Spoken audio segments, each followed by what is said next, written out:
అదే కదా ఏశావు సంతానము యాకోబు సంతానాన్ని చూసి భయపడడానికి కారణం ఏంటి? మాట జాగ్రత్త విను.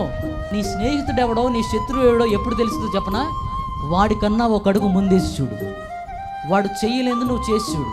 వాడు ఇల్లు కట్టలేడా, నువ్వు ఇల్లు కట్టి చూడు. అప్పుడు నీ స్నేహితుడు ఎవడో తెలుస్తుంది నీకు. నీ జీవితంలో నీవు ఇప్పటిదాకా వాళ్ళతో కలిసి తిరిగావు. వాళ్ళు అప్పుల్లో ఉండి నువ్వు అప్పుల్లో ఉన్నప్పుడు బాగానే ఉంటారు దోస్తులు.